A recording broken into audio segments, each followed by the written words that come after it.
Welcome to the IC Disc Show. Interviews with business owners, industry leaders, and tax experts, sharing how the IC Disc can benefit your bottom line profits. Check out the show notes at icdiscshow.com. This show is brought to you by the IC Disc Alliance. Discover how the premier IC Disc consulting firms support you at icdisc.com.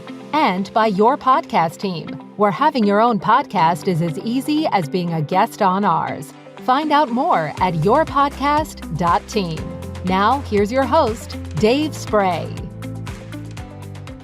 Hi, this is David Spray, and welcome to another episode of the podcast. My guest today is Brett Eckert, the CEO of United Metals Recycling in Idaho. Brett has a really interesting perspective on what is seemingly a commodity business, the scrap metal business. Rather, he views himself as being in the customer service business. Because of that underlying philosophy, he's innovated and created some new products and services that I'm not familiar with in the scrap metal business that I found to be very interesting. Brett has also had a podcast for a number of years where he interviews people in the scrap metal business. And it really is a great insight and perspective, not only on having a podcast, but also on the scrap metal industry. So whether you're interested in having your own podcast or you're in the scrap metal business, there's a lot of good information to be had. Now, let's get to the episode. Hi, Brett. Welcome to the podcast. How you doing today?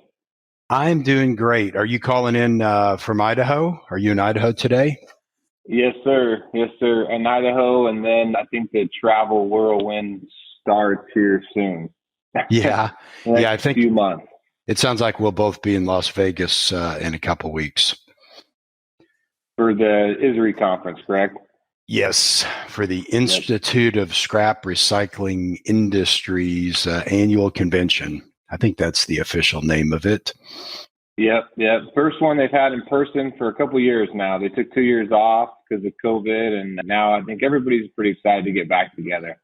Yeah, I agree. I was at the Consumers Night in St. Louis last month, and that was just, I think, a record turnout. There was a lot of pent-up demand. So I want to talk about two primary categories. One, I want to kind of get your story, hear a bit about your background, a bit about your company.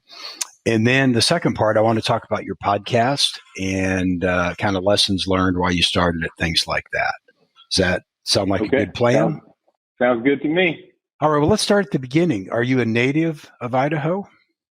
Born and raised. My parents were both born and raised from Idaho. Grandparents, for the most part, are all from Idaho. So, yeah, I don't know any different. I grew up in Idaho, around the Boise area in a town called Caldwell, and went to school, got my undergraduate in Oregon, and then came back and went to work.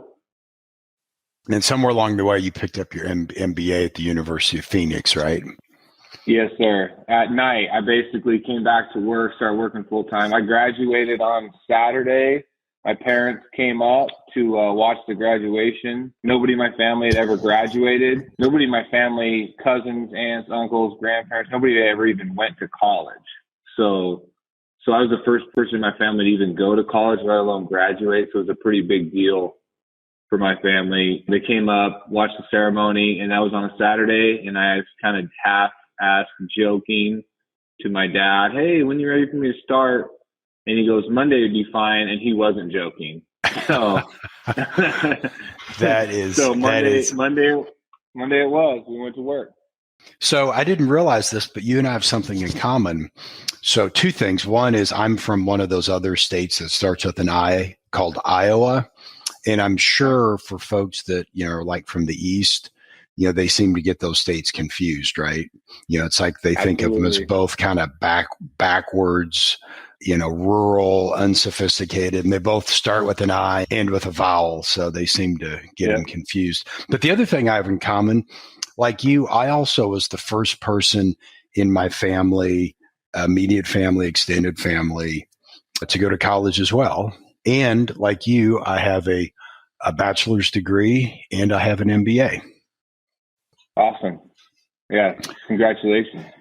And congratulations to you. It's being a trailblazer is not always the easiest role, is it? No. But you know what? Like, I'm happy I did it. And people used to ask me all the time, well, why are you going back to school? You already know what you're going to do. And yeah. And I'm just kind of, I don't know, I guess it's been born into me. I just part of my DNA that I have a hard time half-assing stuff. So it's like, if somebody tells me I can't do something, like, I'm going to try and prove them wrong. Or B, if someone says, oh, that's good enough, I'm like, well, what's good enough? Like, I'm like the one that I want to go extra, I want to do just a little bit more than what's good enough. So I think that's the reason why I don't think I necessarily need an MBA to do what I do, but it was part of my process. Understood. So talk to me a bit about the company. I came back. I graduated school in 2004. I'll kind of rewind a little bit. My grandfather started our business in 1972 with a partner, just a kind of a little hole in the wall scrap recycling company, scrap metal recycling, very family owned, operated business throughout, my dad's younger years, high school years. My dad, lucky to even graduate high school. He worked the business pretty much his whole life with my grandfather. And about 1997, my grandfather was ready to retire, or my dad was ready to retire my grandfather. They had enough, I think, of each other. Yeah. And, we had been working, together as a family, aunts, uncles, cousins, anybody that would want to come to work. And because it's hard, it's a hard job. It was maybe 20 employees, a couple trucks, just a very, labor intense, gritty gig, one location. And my dad, being an entrepreneur, that he was able to find a way to get my grandfather bought out of the business by partnering with a company, a publicly traded company now that's pretty large in the recycling business called Schnitzer Steel. Okay. So, yep, I know them. He partnered with Schnitzer in 1997. They bought 50% of our company and bought my grandfather out of the business. So my dad owned 50%, Schnitzer owned 50%. And that kind of started the relationship with those guys, which would be like when I was in my early high school years. And so when I came back in 2004, after I went to college, it was, we had around that same 20-ish employees. My dad had expanded a little bit. We had a little pipe company. We had 2 locations at that point, a little feeder yard and a yard in Caldwell, Idaho, our first yard. And then my dad had kind of got more heavily into the trucking business. So he had started brokerage, and we had a handful of trucks at that point to kind of move our scrap and backhaul lumber products off of the West Coast, inland Idaho. So that's that's how it started. And so does Schnitzer still have ownership in the company? No, they do not. In 2014 and 15, the scrap market, commodities markets in general got hammered. It was a pretty tough year. 14 was tough. 15 was really tough.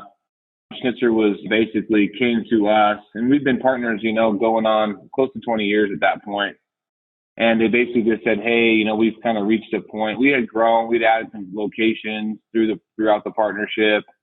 And they kind of basically were like, hey, you guys are losing money. And we're ready to, and in their defense, they also looked at me, and I was kind of trying to grow, and I was had a ceiling on me because I couldn't really do a lot, being only a 50% owner. Mm-hmm. And my dad was burned out of being partners with a big publicly traded company. And so it was basically like, you buy us out or we buy you out type of deal. And my dad kind of looked at me. He goes, you'll never get them bought out. He goes, you'll never get through the process. And I said, just the wrong thing to tell Brett, right? Yeah, you can't exactly. do it. Yeah. So he kind of, I think my dad's kind of smart that way, he's not a college educated man, but he's a street educated man. He's a people guy. And so I think he knew what to tell me to say, hey, if you want it, here's your chance, And so he kind of motivated me to kind of figure out a way. It took me about a year, myself and my CFO, Ryan Ferguson. We said, all right, we went through the math and we said, we think we can make this pencil. And we went through the process of trying to buy out a publicly traded company out of our, little mom and pop scrap company. And wow, that's we got it done. Story. I don't think I've ever. I mean, I'm sure you're not the first one, but I just hadn't met somebody who's been through that.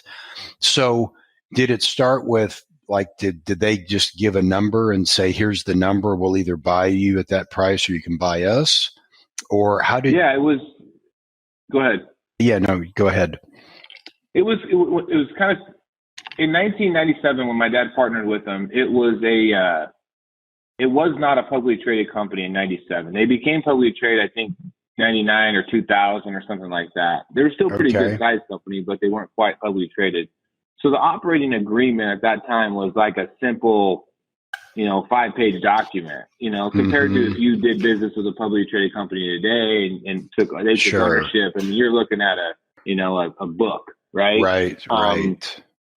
So, but in the operating agreement, basically the way it was set up was, if at some point, if we agree that we don't want to be partners anymore, it's kind of whoever you put a number on the table, and if we don't like that number, then basically you're telling us what you're willing to sell your 50%.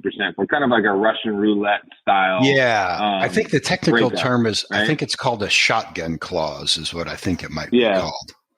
There was like some sort of smart person term for it, and so they put the number. They put the number on the table first. No, they didn't. Okay, they didn't. Okay. Which was, they have the president of the metals recycling side. His name is Mike Henderson, and him and I had developed a relationship over the years, along with a guy by the name of Mike Kirschman.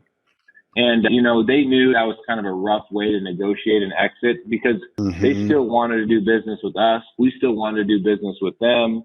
And so it was like, hey, we don't have to do it this way, right? Like it's in the contract that way, but we can both agree as partners that we would prefer to try and negotiate something that we can both live with, that's, fair for both sides, and keep the relationship. And I knew it was important for me to keep the relationship because just like anything, relationships are important.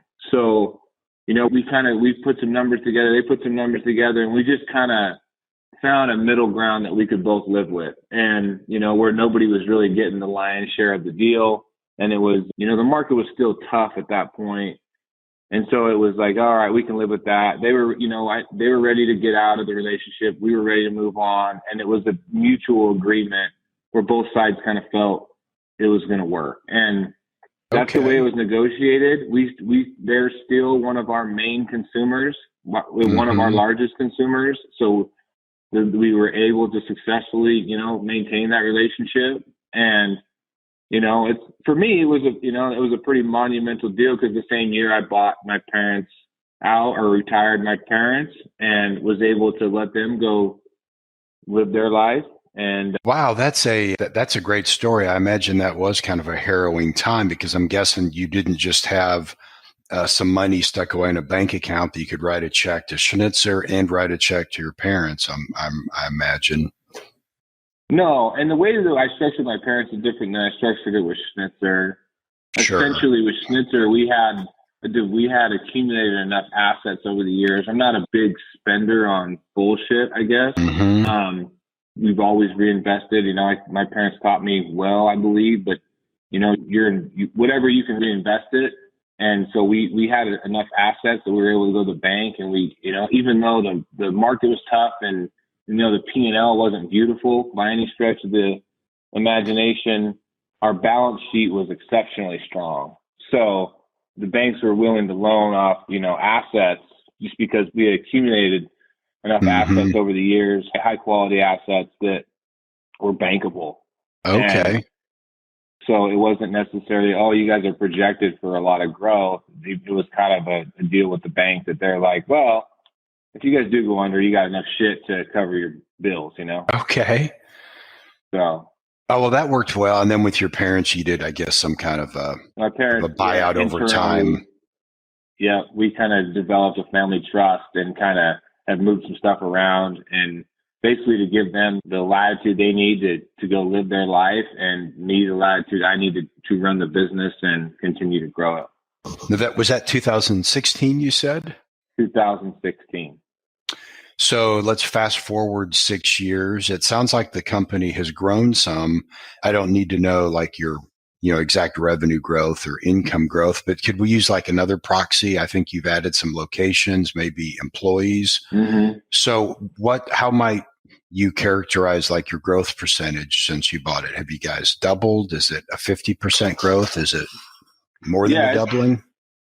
I think it's, from a revenue side, from a, profitability side, from an employee side, it's, we're close to double for sure. We've added, some other revenue streams that have really helped our business. Sometimes I would never sit here and tell you I'm some great business guy. Sometimes just timing works in your favor as well. There's a fair amount of luck, I think, in business. It's not all skill. And I think, you put yourself in a position to be successful or a position to be lucky, if, quote unquote, yep. By putting yourself out there and then sometimes the stars align, sometimes they don't.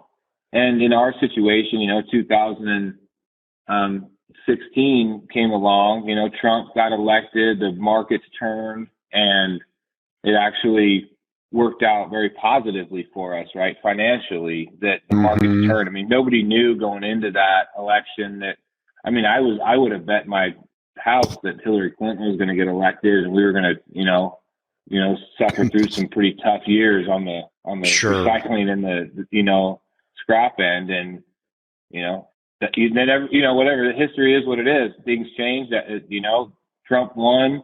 The market took off, the commodities businesses performed pretty well, for a couple of years, fairly strongly, and enabled us to, look like we were really smart, I guess. Sure. And then even in the last year and a half, you look even smarter, right? I mean, if your business is like that of our other scrap clients, 2021 was likely a very good year. For sure. If you're able to kind of, keep the wheels on the bus through COVID and keep employees and keep things moving, then you definitely, I don't think, if you didn't make money in the scrap industry last year, then you need to go find something different to do. Sure. You're going to have a hard time when this thing actually turns rough. Sure. Now, it's interesting, about half my clients are not in the scrap business. They're in other manufacturing businesses. And the last few months, one of the big issues they've had is raising prices, right? Because of inflation. And they really have struggled with how you present that to your customer. Do you just blame it on inflation? Do you try to, point out another value proposition? And it seems like that's one of the benefits that our scrap clients have, is that you're in the, pricing fluctuates every day automatically, right? On the buy side and the sell side. So your customer, and do you buy over the scale also? Do you have? Yep. So those folks are used. Yeah. So they're used to the price changing regularly, right? And so it seems like one of the nice things about the scrap business during an inflationary time is, one, your pricing adjustments just happen automatically. And two, you're dealing with hard assets. So it seems like those are a couple things that in an inflationary environment, it would seem like would benefit the scrap business over a kind of a traditional manufactured business. But that's just my thoughts. What do you think of that? Do you think that's accurate, or am I missing something? I've had a lot of success living off of this kind of a little piece of advice my dad gave me. He said, Brett, if you're buying all the scrap, you're paying too much, right? So I which is just a scrap term, but you can really, I've always kind of put it to all of our businesses, right? Like we have a corrugated steel pipe business. And I said, if you never miss a bid, then your price is too low. Oh, sure. See, because I mean, ultimately, I don't want to buy it all because that means I'm paying too much. If I don't want to sell it all because that means I'm not charging enough. And so I think a person needs to figure out that sweet spot for their business and decide, do you want to be Walmart, low price, high volume? Do you want to be, Target, maybe higher margins, less volume? But once you pick a lane, you kind of have to go and stay in that lane. You can't be high volume and high margin, right? It's just not going to work. And for business owners, I think they get caught in that trap of, well, I don't want to lose business. Well, sometimes if you lose that low margin business, you're better off because it frees up time and opportunity. If you're a high margin, company that, you want, less business, but high margin, well, then get rid of that, shed that low margin business and go look for the high margin business. But you got to have time to be able to do that. And you don't have that time if you're over here focused on, I'm scared to raise my price. Well, at some point, you have to just pick your price, say, this is what I need, this is where I need to be. And if it doesn't work for you, Mr. Customer, I 100% understand, and leave the situation on the best terms as absolutely possible and go looking for someone that it does. Sometimes less is more, and it doesn't feel like it initially, but it can be more, if you just focus on that piece of it. No, that's great advice. And thank you for that clarification. I really hadn't thought about that nuance of, if you're buying all this, that there's still pricing decisions to be made, but it's not necessarily inflationary driven. It's just part of the inherent part of the business, that if you're buying all the scrap, you're paying too much. And if you're selling everything, that means you're charging too low. So thank you for that clarification. So this reminds me of a story. So, our clients, we help, companies who export, and, about half of them are in the scrap metal business. And through that relationship, there's a program called the IC Disc that we help them with, and we help them year after year. It's very specialized. Their CPA doesn't usually know much about it. They don't want to know much about it. And so we end up having dealings, like oftentimes with their other advisors, their attorney, their CPA firm, their bank. And this reminds me of what I thought was a hilarious story. This one scrap client we have on the East Coast, in like 2015, 16, when business was kind of tough, their CPA came in and said, your margins are just terrible. You're not making much money. I think I can help you. If you just listen to me and do what I say, I think I can help you. And he goes, hey, that's great. What's your advice? And he said, it seems pretty simple, but you should pay less for your scrap and charge more for it when you sell it. That'll help your margins. I'm surprised he didn't fire the CPA on the spot. I think he would have, but his partner. Great advice. Yeah, you got to. It's. Wish you'd thought of it. Wish you'd thought of it, right? Just think of how much more money you could have made. Yeah. Yeah. So I'd like to talk just a bit more about the different businesses you have, because, on the surface, I think the definition of a commodity is something like, it's fungible, there are no differentiation, and thus a company has little ability to impact pricing because, it is a commodity. It's hard to demonstrate additional value add. But I think based on your prior comment, that it sounds like you are able to differentiate what you do to some degree. So why don't you first just tell me about all the different businesses that now make up the empire, if you will? Ultimately, like we preach it to our guys, like we're in the customer service business, right? So like, I'm not in the scrap business. I'm not in the pipe business. We win only if we take care of our customer. And essentially that starts with our employees, then it moves to the customer and then out from there. Because if you don't have anybody to take care of your customer, then it doesn't really matter to begin with. So, ultimately everything that we've built and branched off doing is just one more exercise or effort to take care of our customers. Just as an example, say we started here this year a company called Tire Reclaim.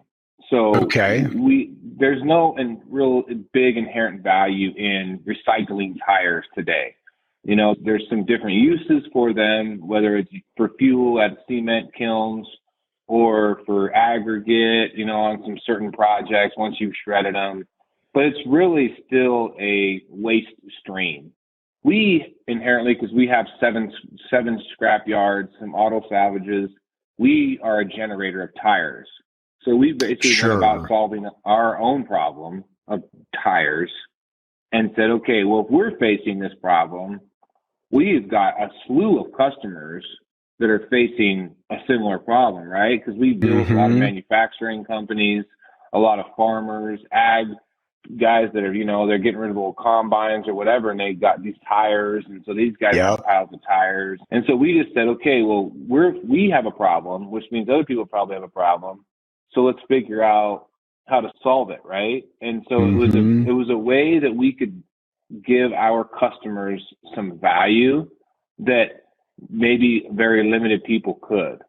So we went about starting Tire Reclaim. So Tire Reclaim is one of them. Copper Reclaim, we do mobile copper pickups for electricians, contractors, demolition sites. We have a converter reclaim, which is a business that we buy catalytic converters all over the country, Canada and Mexico. But the core of our business really is our scrap metal recycling company. We have a wholesale corrugated steel pipe company, and then we have a trucking company. Our kind of the core, I say the meat and potatoes of what puts food on everybody is on our table. Okay. And everything else is, for now, as these other entities become more core to what we do every day. For now, they're the dessert, they're the appetizer, they're the rolls on the table. They're part of it, but we still, I feel like you still have to have your kind of meat and potatoes of what you do. Sure. And so I think to summarize it, I think maybe a way to say it is that over time, because of your customer service focus, as you saw, pain points for customers, you develop solutions for that. And so like one example you gave was like for electricians, every electrician I've ever met, their process for recycling wire is they just, throw it in the back of their truck until it gets full, and then they drive it to a scrapyard.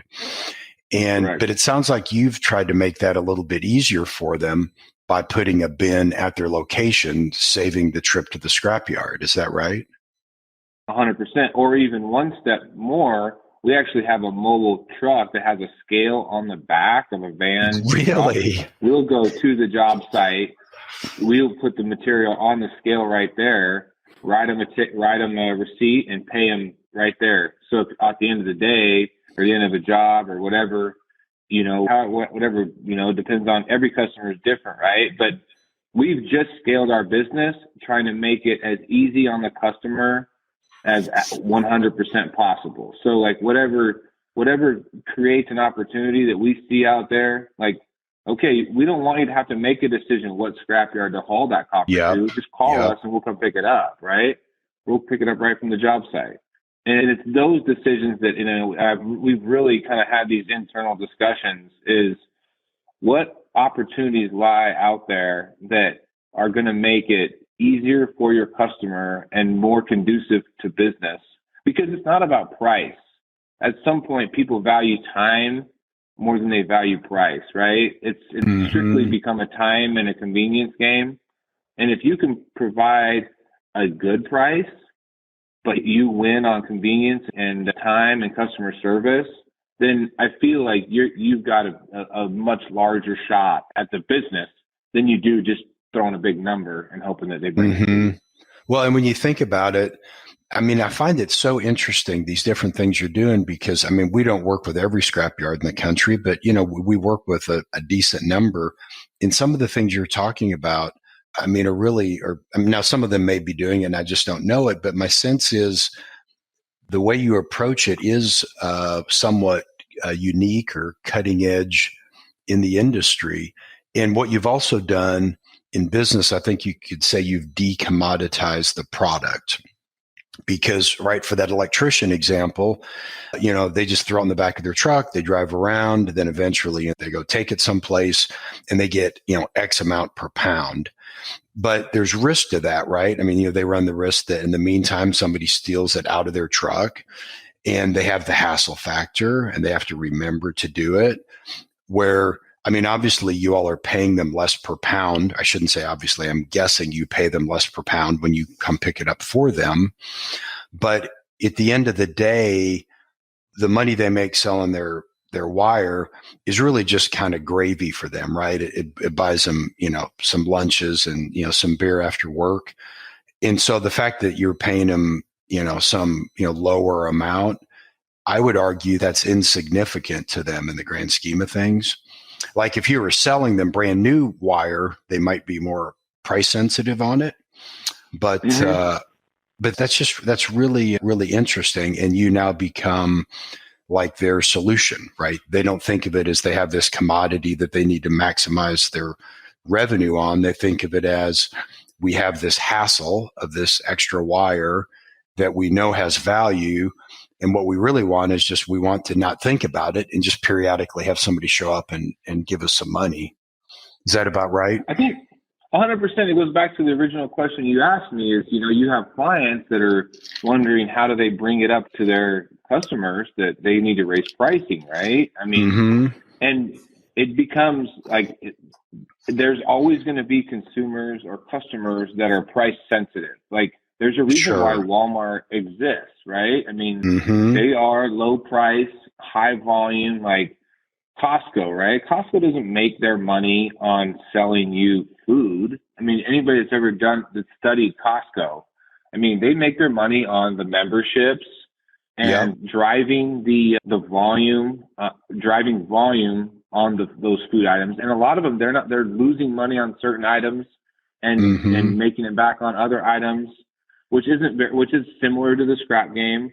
But the reality of it is they're making most of their money, the lion's share of their money, on their membership and their Kirkland Signature brand, which the only reason they were able to develop a Kirkland Signature brand is by years and years of collecting data to figure out which product they can make or have a manufacturer make and rebrand it as Kirkland and set it right beside their own product and just get sell-through volume.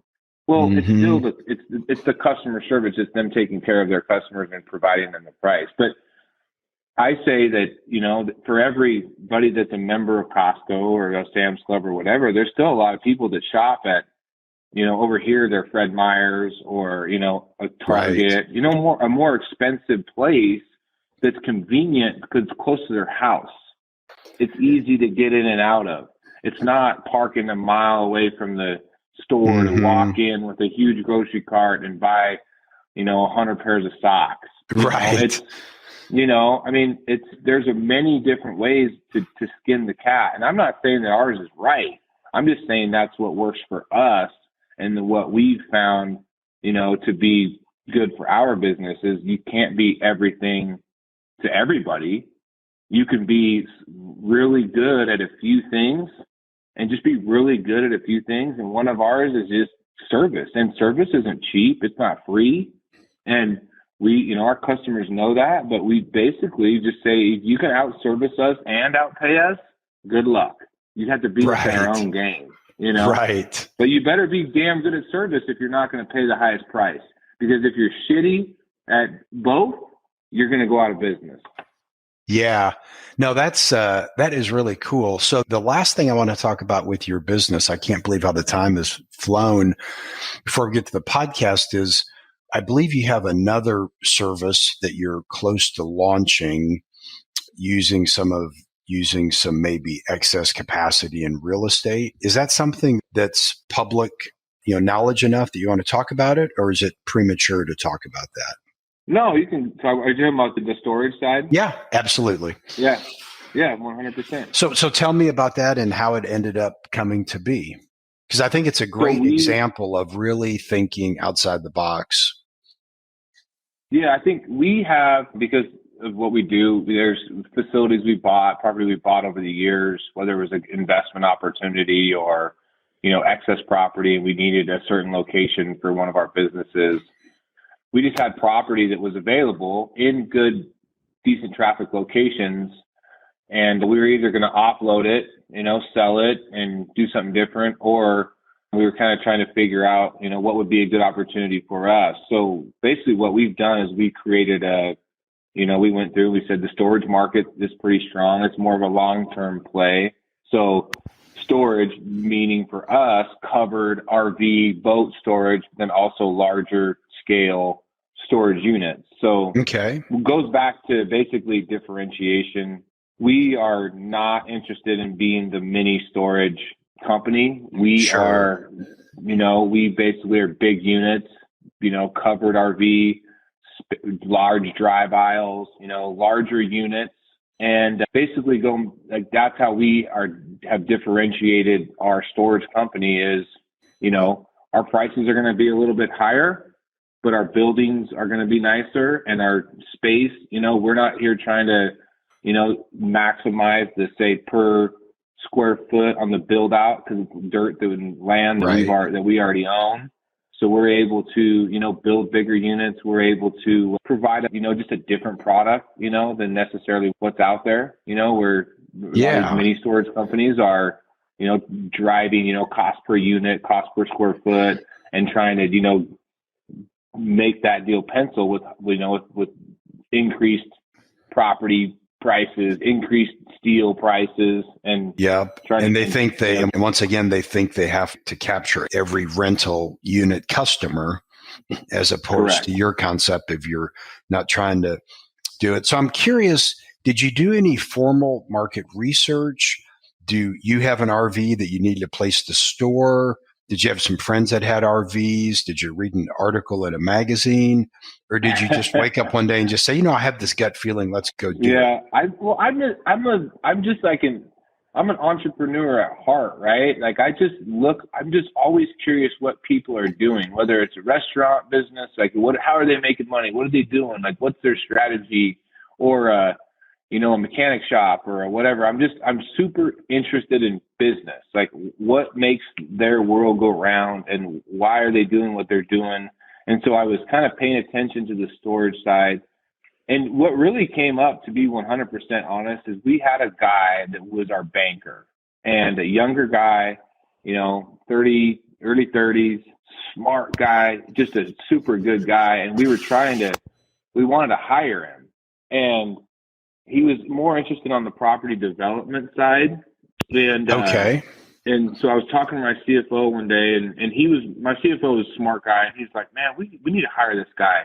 And I'm like, I know, I want to hire him, but we got to find something for him to do. Like, I mean, he can only do so much, there's only so much accounting. Yeah, you don't want him. And you don't planning. And you're not going to hire him to operate a grappler, right? That's probably not the right fit for his skill set. And so we were kind of, I was chewing on this whole storage, like, I wonder how we could do this, what makes sense. And then I said, I showed up one day and I'm like, all right, I got it. And so Brian Ferguson, our CFO, him and I were talking, and I'm like, let's hire Casey and let's have him build storage units. And so we met with them. We're like, hey, this is our, we got all these, different properties. We have the ability to buy the steel, right? And for the buildings, we already own the dirt.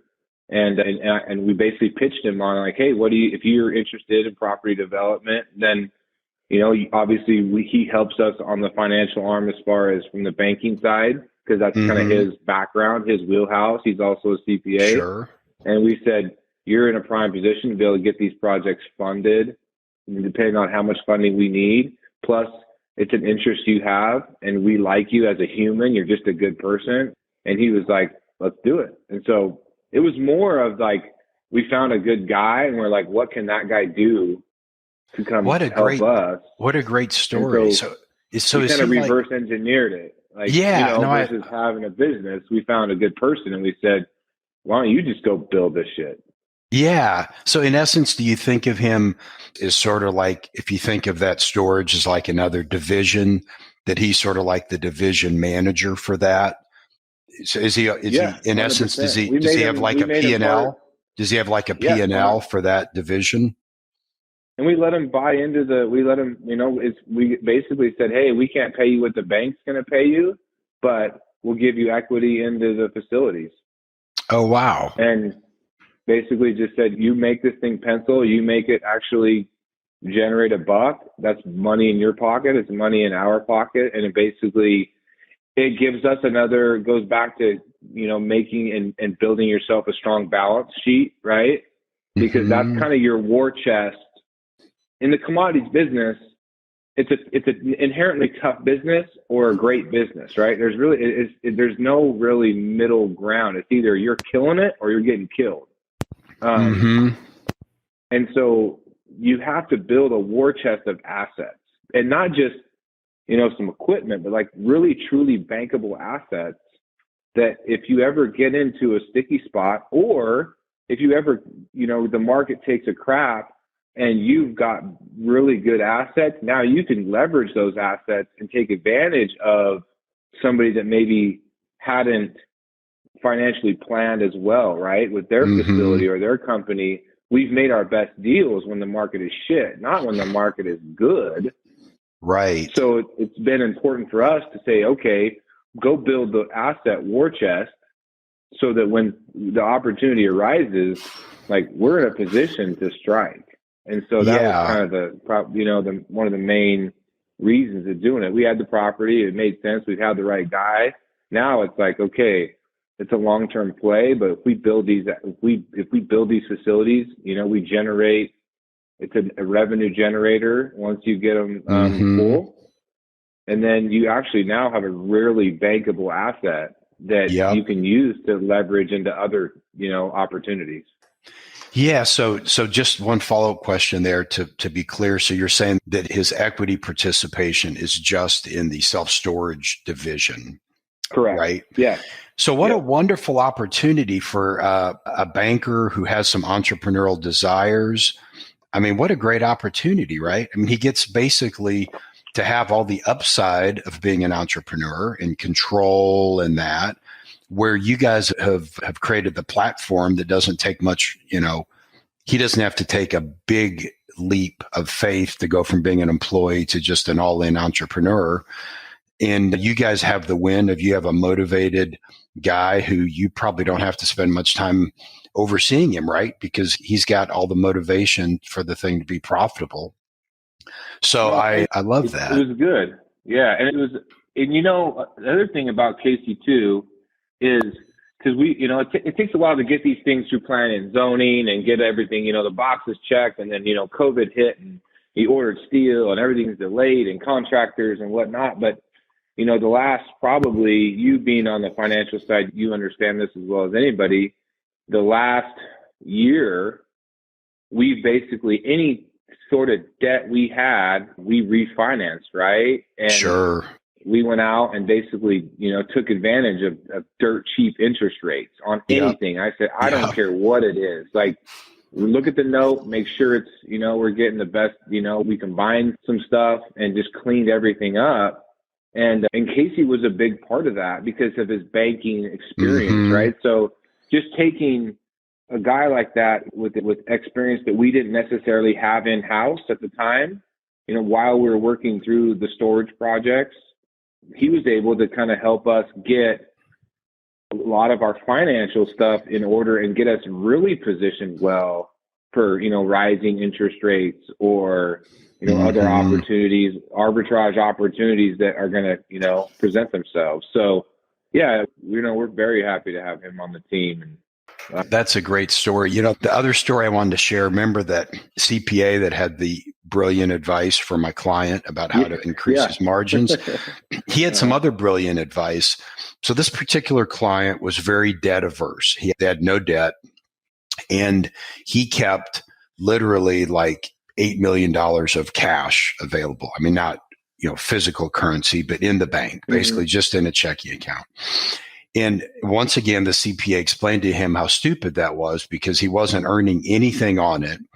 And that, if he put that in a, diversified, stock portfolio, he could earn, 5, 6, 7, 8, whatever assumption you want to use. And that was a much smarter decision. And he was an idiot for just leaving his money like that. And once again, I think he would have fired him, except his partner really liked the CPA and his partner wouldn't let him fire it.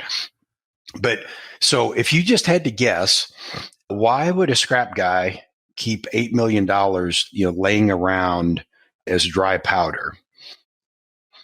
If I had to guess? Yeah.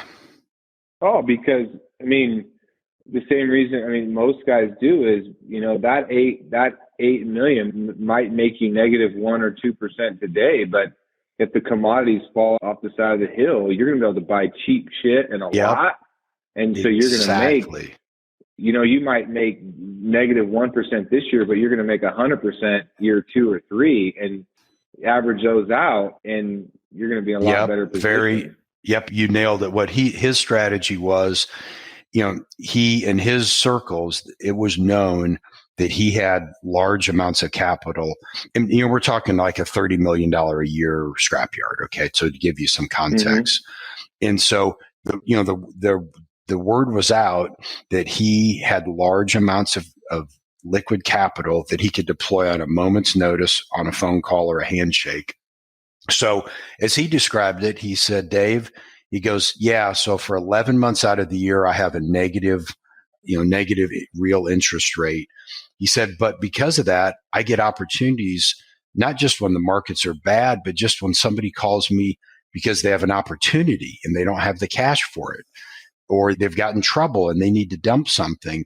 And he said, when those opportunities come up, they don't say, hey, can you go to your bank, borrow some money, and come back in a week and buy this from me? Their conversation is usually at 10 in the morning. They say, hey, I'm in a bad spot. I'll cut you a great deal if you can pay me in 2 hours. And and then he has the patience to be able to then, process, sit on that, do whatever. But anyway, that was the other brilliant advice by the CPA. Scrap guys are like, business guys in general, right? I think that they have a mind for that. And it's the same reason I'm not a big stock investor is I try and operate in areas that I feel like I have a strategic advantage, right? Is strategic advantage. I have to be able to provide some advantage that say whoever I'm going to compete against does not have, right? And I think, and if it's cash, then it's cash. If it's, I own some property, so it's easier for me to put up a storage facility than the next guy who's got to go get a loan for the dirt and the steel and the, I try and find an inherent advantage that we have that maybe the next guy is, he's going to have to kind of come to the table with a lot more than what I already have in house. And so that makes 100% sense why your client was doing what he's doing. Sure. So hey, I could just talk to you all day about your business philosophies because I really find it just very intriguing and impressive just how many opportunities you've capitalized on. But we probably should talk a little bit about the podcast. So talk to me about the podcast. What's the name of it? Why did you start it? Do you enjoy doing it? So let's start with the name. What's the name of it? So I'll just check it. I'll try and give you the Cliff Notes version. My very first podcast was a podcast called Reline Unknown.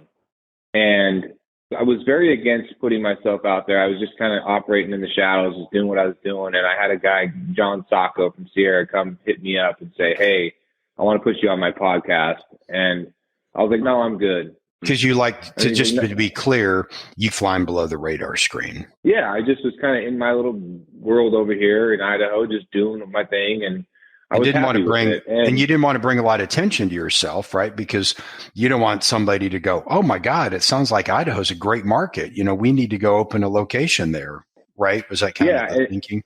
Well, yeah. At that point, I was playing. I caught myself playing defense instead of offense, and I'm like, why am I playing defense? Like, we're damn good at what we do. I'm like, you got to beat us at our own game if you're going to beat us. And so I'm like, I'm going to go play offense. So essentially that's why I started the podcast. John talked me into doing his podcast. So I did it and I was like, oh, this isn't bad. And so then I had just bought a company outside of Indianapolis, Indiana. And it was a company that we relined existing corrugated steel pipe under the freeways, under railroad, you name it. Like people that didn't want to tear out an existing culvert and they wanted to reline it and, make it cost effective. So I was like, it's a very relatively new market. And within the last, say, 20 years, we had a new product. We had one competitor. And I was like, let's just start a podcast where we go around and interview people that are either relining or that are engineers. And because we had to basically bought a company that had closed up shop, had to get the manufacturing fired back up and go find dealers for this pipe that we were manufacturing in Indiana. And so in order to bring awareness, I'm like, let's start a podcast and just start talking to people and there's nobody doing it at the time. And so we did, and we traveled around, we started talking to engineers, started talking to, people that were installing it. We started talking to, anybody that would talk to us about anything to do with reline. And so that was my first podcast.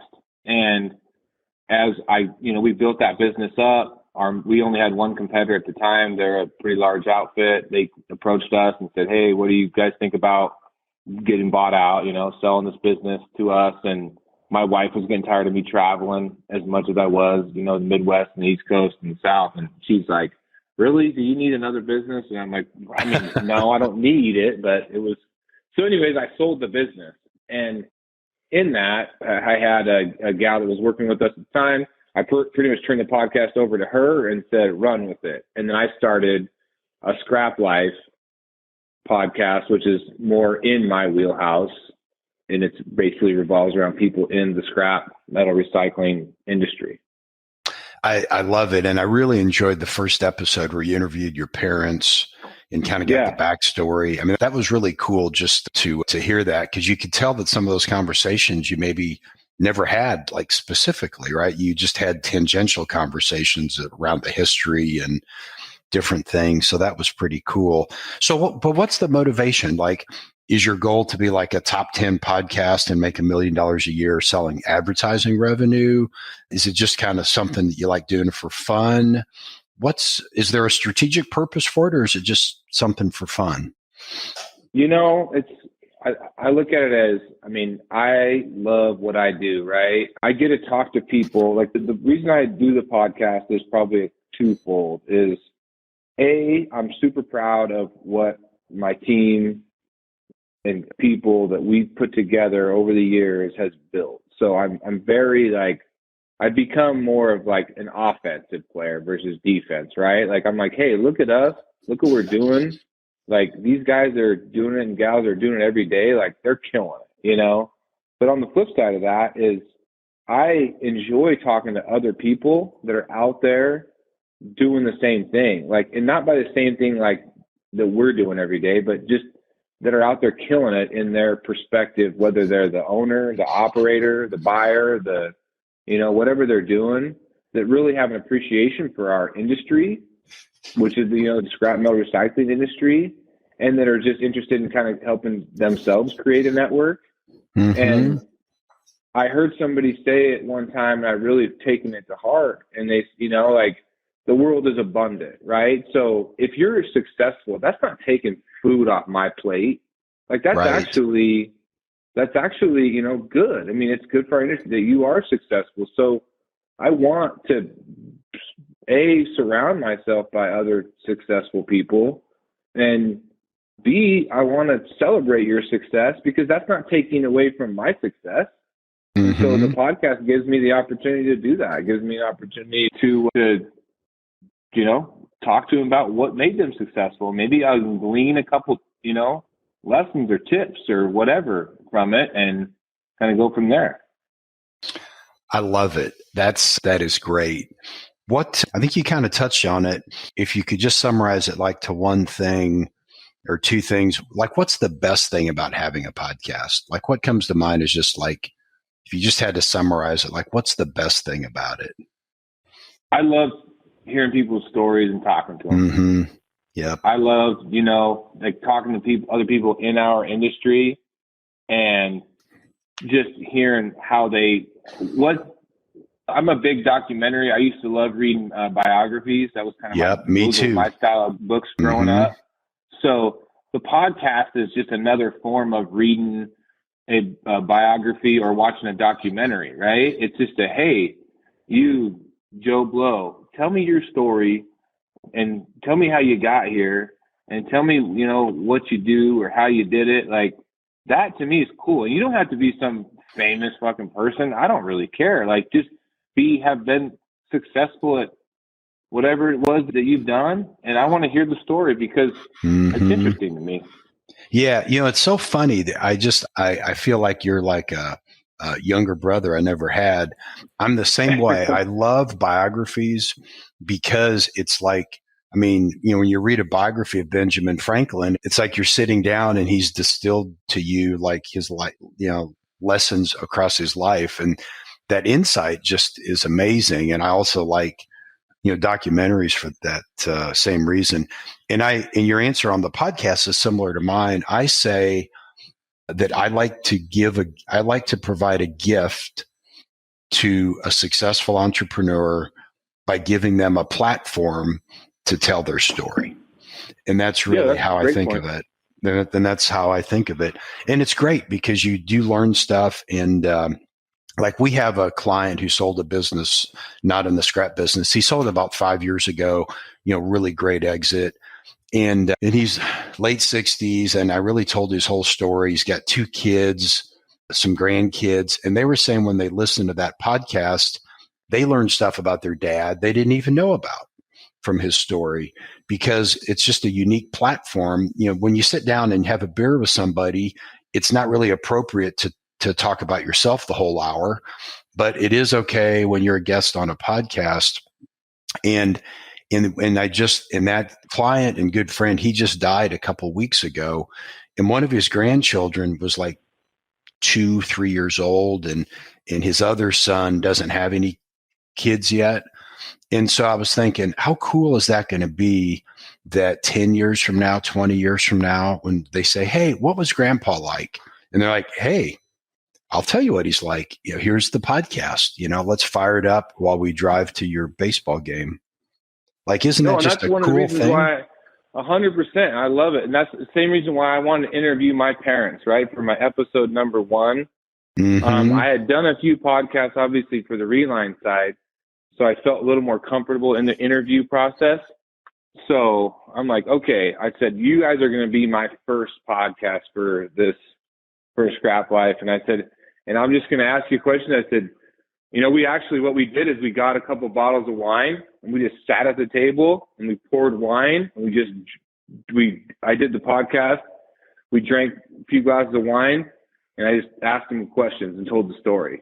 Right. So, and I did that for myself, but I did that for my kids to know, here's how it happened. And I don't have any preconceived notions about whether my kids are going to be in the business or not. Like, I don't really care. Honestly, like, I ain't going to give it to them. So It don't really matter. Like, they're going to have to they're going to have to go work for it like I did or go do something different. And I would just assume them go do something different as come to work for me, unless they just love it. If they love it like I did, then by all means, let's go. But if you don't, go find something you love, because I'm not going to give you shit. And good for you. And just because I'm not going to ruin you. Like, life is too good if you earn it, and that good feeling you have down in your stomach that you earned something. Like, the food tastes better when you bought it. The car drives smoother when you're the one that's making the payment. The house feels more homey when you're the one that bought it. And I don't care what anybody says.